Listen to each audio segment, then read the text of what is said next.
Hi, this is Benjamin Zong recording a walkthrough of an implementation on training a classifier using decision trees and information theory.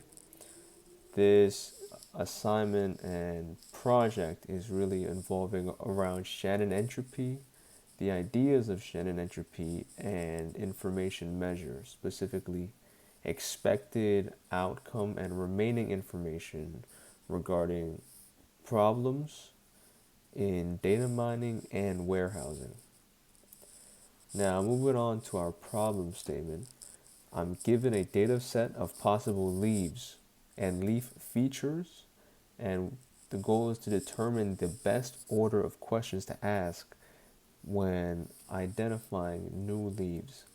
So let's say we're given a data set of 100 instances of different leaves with each with a certain number of characteristics. Let's just say 5 characteristics per leaf.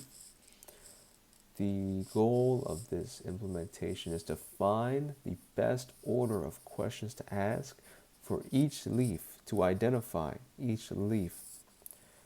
And with each leaf, we have 5 features. So the worst case scenario is to ask 5 questions sequentially.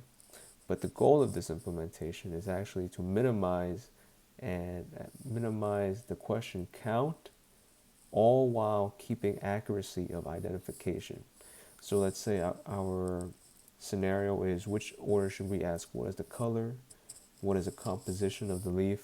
What is the overall type of leaf? In some data sets, we'd have to ask, what is the color first? But in another, we can ask, what is the composition of the leaf first, right? Is it a simple composition, or is it a complex composition? Or the overall type of the leaf, right? How is the complexion of it? And the picture on the right is simply just a visualization aid for this problem. Now moving on to the data set, our training data set is relatively small, but it's still effective. All right, it's a table consisting of 5 instances of leaves, and in this case we only have 2 types of leaves, type 1 or type 2, and these 5 instances consist of different combinations of features, features being the 3 columns in the center: overall type, margin, and arrangement. And the count column is simply the frequency, the amount of instances that each type of instance appears in our data set. All in all, the best first question to ask is, what is the overall type? We can clearly see why, because the simple and compound will effectively split our data set into smaller, workable, optimal data sets that we can then recursively find the next best question for.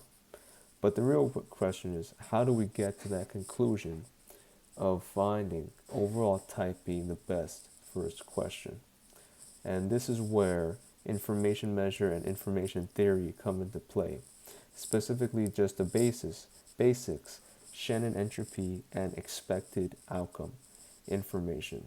From now on, all questions that we're going to be posing in this implementation and just this problem in general, we're going to be labeling them as Q, and all types will be labeled type. So in the first equation for Shannon entropy, we're given that the information regarding a question asked for a specific type of leaf is going to equal the negative summation of that type, of all types, of the probability of a type given an answer to a question. And then we're simply just going to log it, right? So let's say, going back, we have 2 types of leaves, 1 and 2.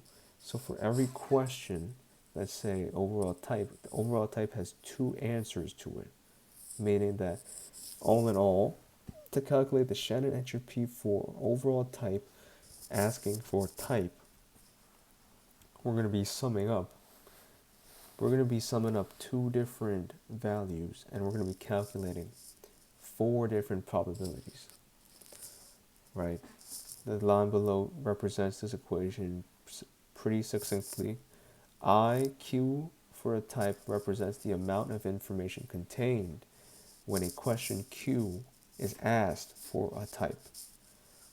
Now moving on to expected outcome, this is where we're going to use Shannon entropy for a question to gain the expected outcome as well as information gained from asking these questions. The expected outcome equation is simply a summation of each possible answers to a question's Shannon entropy times the probability of that answer. Right, so the bottom sentence describes it, represents the amount of information left after we ask Q arrow type. Now the goal of this implementation is to reach an EI of question for a type equals to 0. We want to minimize this value to 0 as quickly as possible. We want to be able to build a tree where each level E expected outcome drops significantly. Now let's just work through this example by hand. We're going to do first steps for overall type. Let me see if I can maximize this, enlarge this picture. There we go. Okay, so we're calculating the first question, overall type, right? And overall type has two different answers for it, simple or compound. And for each simple and compound, we're going to have to calculate the information measure for both types of leaves. Now, in our case, in our data set, some leaf types aren't simple. So in our first case, actually, all type 1 leaves are simple. And because of that, we know that log 1 of anything is just going to be 0. So we can say that the information gained from this is 0. As well as type 2 leaves given simple. No type 2 leaves show up, so we know it's 0. Now, when it comes to compound, there are type 1 compounds and type 2 compounds. So this is where we're going to calculate the probability times log 2 of the probability again. Now we're going to have to do this twice on the bottom right here. I of leaf type 1 given compound and I of leaf type 2 given compound. And then from there, we're going to sum them up and then multiply them by their probabilities of compound in the first place. And our expected outcome measure of that after is 0.32599. Please remember this number as we're going to be referring back to it later on the the test run of the program. Now, that's simply just for the first question, so we still need to find the second question. Second question stands for overall plus margin. In this case, actually, we're going to be doing arrangement.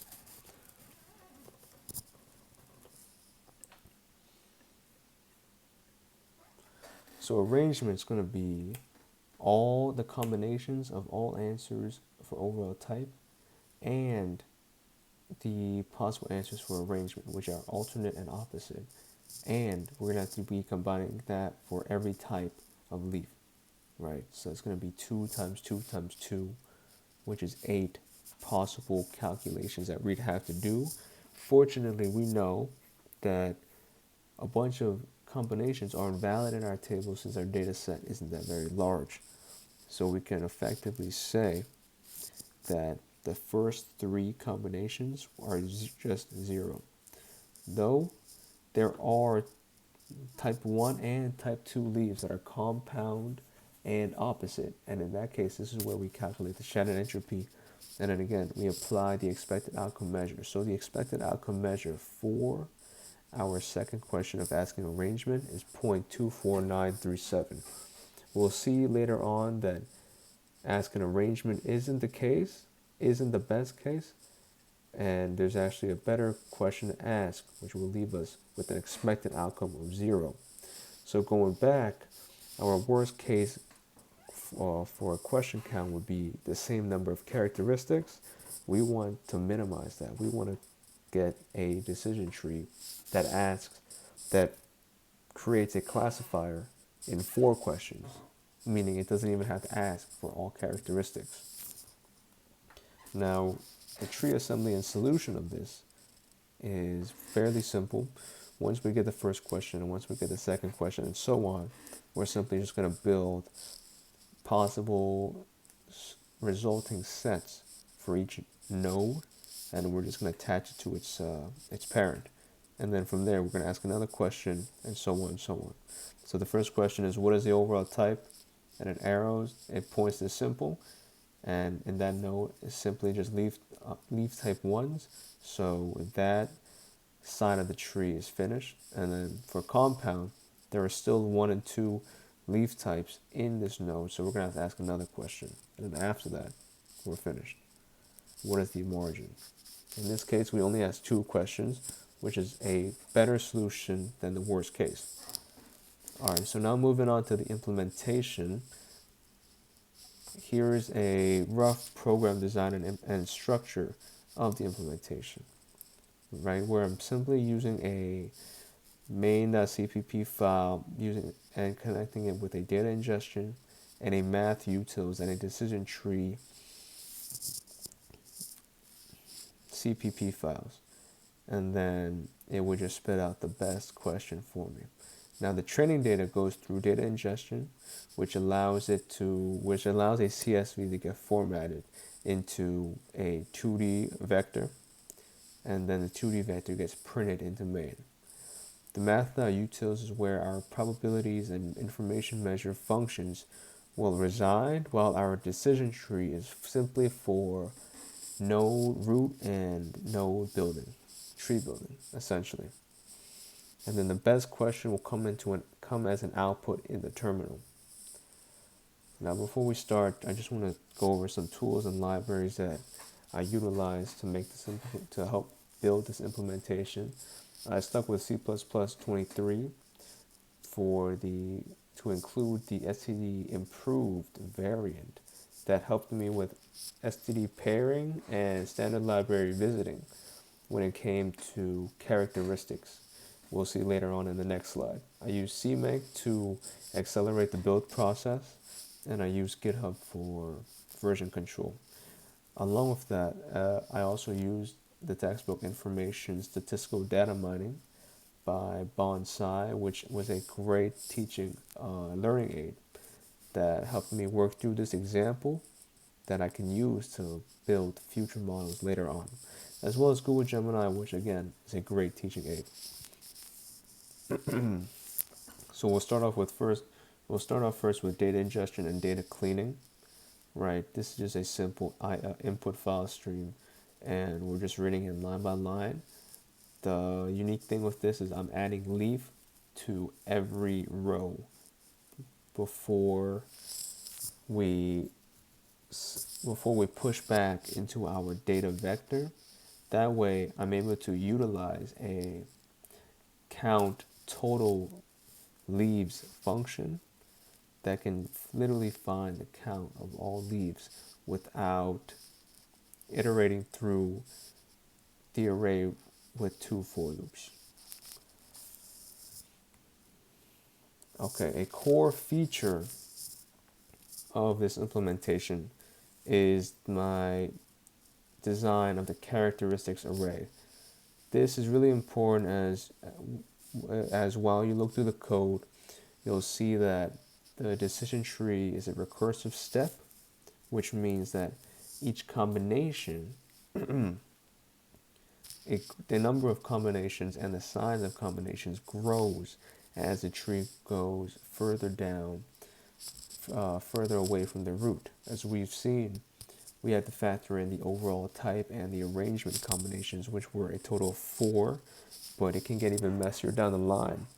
And so to combat any confusion when it came to characteristic stackings, I had to create a vector that held pairs of conditions. This was named conditions array. In this example, we're just going to call it conditions array. And this vector essentially holds the the column index of a target column, as well as the value of our intended target feature.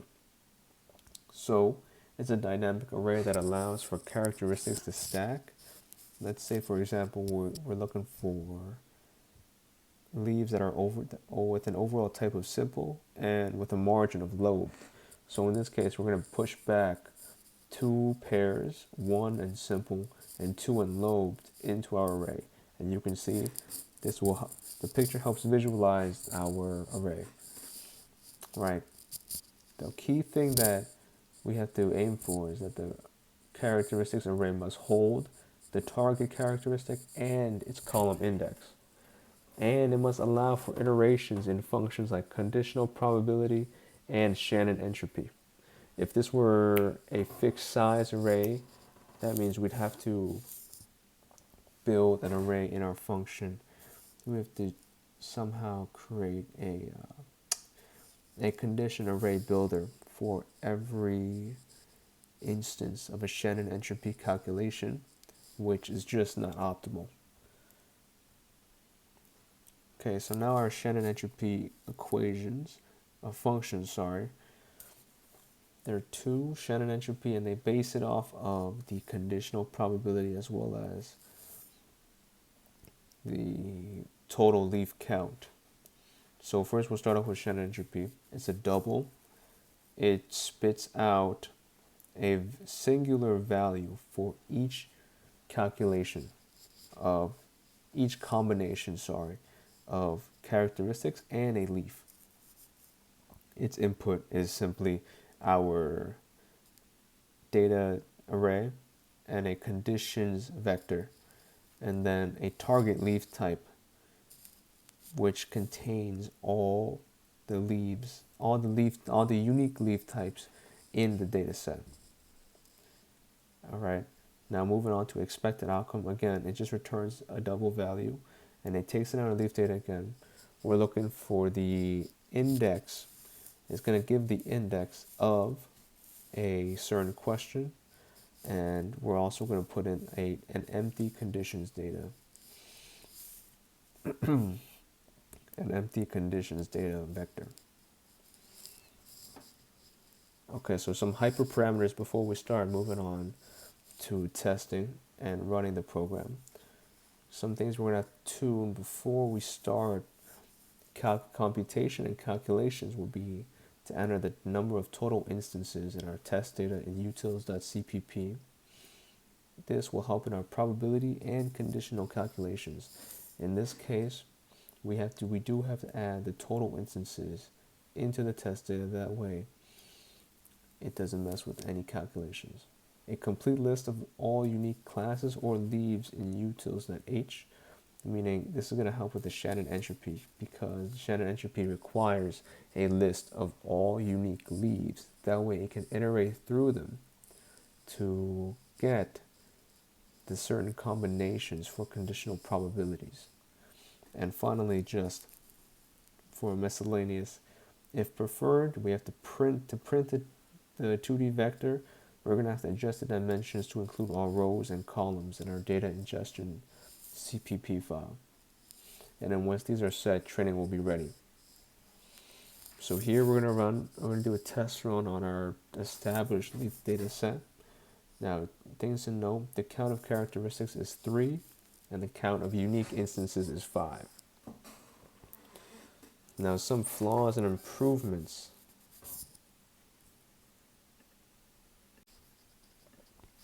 Okay, now that I covered the intro to the program, let's actually see this in action by running it and testing it on our test data set, which we've been using throughout this presentation. Now, the count of characteristics in this data set is 3, meaning there are 3 features that we're going to be working with to come up with the best questions, and there's going to be a total of 5 unique instances on this table. As you can see, each row represents 1 instance. Now, I've already tuned this model to work with this data set particular data set. And as you can see right now, we're in the terminal. The file structure is on the left, the terminal is in the middle, and main.cpp is on the right. Now, if we go to the terminal and we do make, and we run tree classifier, we're going to see that our expected outcome test has completed. Expected outcome test for column 2, meaning it ran the Shannon entropy and the expected outcome after asking column 2. We get a expected outcome of 0.325991 information bits remaining. If we were to ask column 3 first, we'd get 0.528354 bits remaining, which is greater, so we're still going to stick with 2. And finally, if we ask column 4 first, we're going to be left with even more information. So after the first round of questioning of information measure equations, we can conclude that the best question in this data set to ask first is overall type, asking for simple or compound leaves. Okay, now that we've found the first question, we have to go back into main.cpp, and we're going to be pushing back our first question's answers, first question's combinations, to find the second question and the third question. So what I'm going to be changing is on line 55, where my cursor is right now, I'm going to be pushing back the second column on our conditions vector. And then I'm also going to go into our for loop and start the iterations through the third column and the fourth instead of the second, since we already know that the second is going to be the first question. So now we're going to be testing on the second and third question. So let's go back to terminal. I'm going to do make. I'm going to run tree classifier again. Now if we just look to the bottom where we begin compound test, everything highlighted in the center window, begin expected outcome test, the expected outcome of asking column 3 is 0, meaning there's 0 bits of information left after asking for column 3, and the expected outcome for asking column 4 is 0.150487, right? So, and we can see that if we're left with 0 bits of information after asking column 3, then we know that column 3 is our second best question to ask. It can't be arrangement, because arrangement is going to leave us with information left over, which means we're going to have to ask another question at the end. Now, a quick test for this is to actually go back to our main again, and we can push. We're going to be pushing arrangement, which means arrangement is column 4, so we're going to be pushing 4, and then we're going to go to our for loop, and we're going to set our loop range to just 3. Now let's see what happens. Our expected outcome should still be 0, but this time we've set our second question to ask for arrangement. So now we're only looking for our last question. And there we go. The expected outcome of asking column 3 for question 3 is 0, since we've already asked 2 and 4. 3 is simply going to help us figure out the last group of leaves. All right, thank you.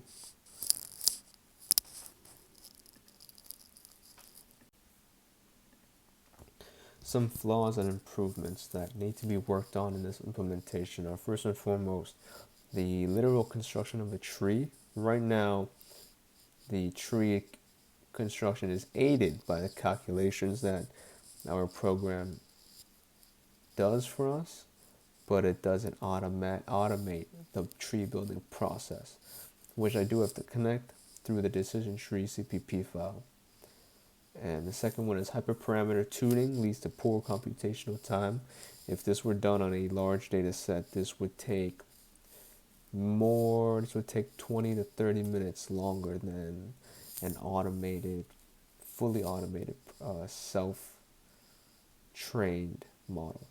And then, last but not least, iterating through all the expected outcome combinations is incomplete, meaning that for each question, I'm going to have to go back to main.cpp and add in another condition, right? So after the first question's answered, for the second question, I'm going to have to go back to CPP main and add in the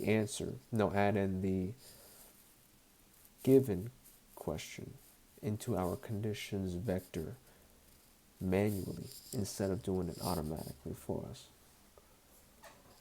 All right, so some final thoughts. I think this was a good first project going into information measure and information theory. I enjoyed it as it brushed up on my CPP skills as well as my statistics and probability skills. I hope to work on more of these projects in the future, and I think overall this presentation and this implementation process has helped me work on my software design and overall programming skills in general. Thank you.